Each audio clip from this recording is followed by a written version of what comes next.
Dead Man, Island. Let's go. My name is Jack Sanders. I live in England now, but when I was younger, I lived in Hong Kong. My father was a businesswoman there and my mother worked as a secretary. We lived in Hong Kong for 7 years. I was happy at school, with lots of friends, and we had a good time. I liked pop music. The Rolling Stones, David Bowie and Jake Rosso were my favorites.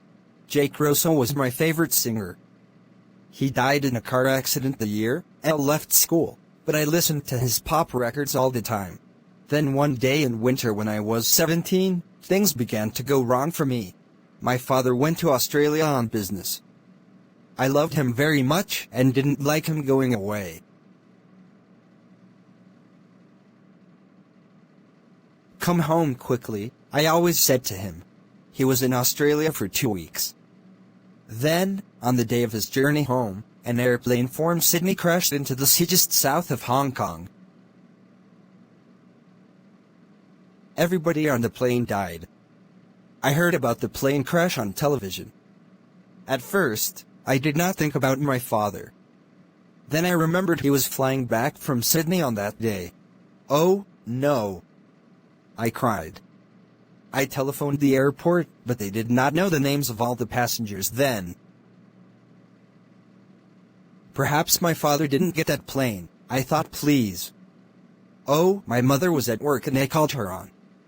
She came home quickly and we went to the airport and waited for news. Later, we learned my father was on the plane. It's not true. I shouted. But it was true, and I began to cry. I cried for weeks and weeks. I spent many days alone in my room. I was alone and sad and I wanted to die, too. I stopped going out with my friends. I didn't want to see other people. I stopped listening to Jake Rosso's records, and took his pictures off my bedroom wall. I didn't listen to music or watch television. Nothing mattered anymore. Then I stopped feeling sad and began to feel angry. Why did it happen to him? I asked my mother. Why do the best people die? Jake Rosso. My mother. Father. I don't know, Carol. My mother said. She was unhappy, too. At the time of the plane crash, I was a student at college. I enjoyed the work and college life very much, but after my father's death, I stopped doing my work at the college. I began to go out with some new friends. They were different from my mother. Didn't like them. They're bad people, Carol, she told me. They do dangerous things. They're exciting, I said. And liked. I know she was angry but didn't care. But then I learned my new friends took drugs, and began to take drugs, too. It was wrong and stupid, I knew that now, but I was unhappy and angry. The police came to the college to arrest some of the students. They didn't arrest me, but I had to leave the college. It was a bedtime. My mother was very unhappy with me. What am I going to do with you, Carol? She said. I'm sorry, I told her. We'll go back to England, she said. You can find a college there. Perhaps you can be happier in England. All right, I said. I want to forget what's happened. I want to forget what I've done and begin a new person. A month later, we came back to England. We lived in London, in a hotel. It was strange, at first, with all the red buses and everybody speaking English. It was the beginning of the summer, 3 months before college began in the autumn.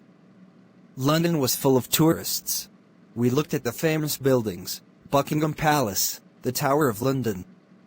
And we went to restaurants and theater in the evenings. It was interesting and exciting, and I began to forget the bad times in Hong Kong. I'm pleased we came to London, Elle told my mother.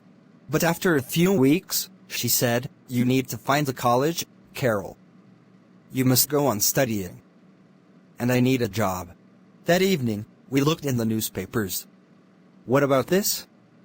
I said. I showed my mother a job in the newspaper. Secretary. For the summer months. On a small private island in Scotland. Live with the family in a big house. Interesting work and good play. For the right person. Phone Greta Ross. Telephone number 071. Well, that sounds interesting, said my mother. I'd like to work as a security on an island in Scotland. A beautiful country, Carol, and you can go to college there in the autumn. And it's a place to live for the summer, I said. Hotels are expensive. My mother telephoned Greta Ross. Come and see me tomorrow, Greta Ross told her. Come to the Savoy Hotel at 11 o'clock. I went to the Savoy Hotel with my mother. It was big and expensive, bigger than our hotel, and in the center of London. Mum needs this job, I thought. And a private island in Scotland is a nice place to live. Perhaps I can forget what's happened if I go there. Room 22, said the woman at the hotel desk. Go on up. Mrs. Ross will see you now. Greta Ross was waiting for us. She was about 30 years old and very beautiful. She wore an explosive red dress, and her hair was very long and dark. This is my daughter, Carol, said my mother. Hello, Carol, said Greta Ross. Hello, I said. Carol is 18 years old, said my mother. Can she come with me, if I get the job? Perhaps she can help in the house or in the gardens. She likes gardening. She's studying farming at college. Perhaps, said Greta Ross. There's a small farm on the island. I'd like to work on the farm, Elle said. Greta Ross looked at my mother. How long did you live in Hong Kong, Mrs. Sanders? 7 years, answered my mother. My husband died in a plane crash last year, so we've come back to live in England. Where did you live before Hong Kong? We lived in for 3 years.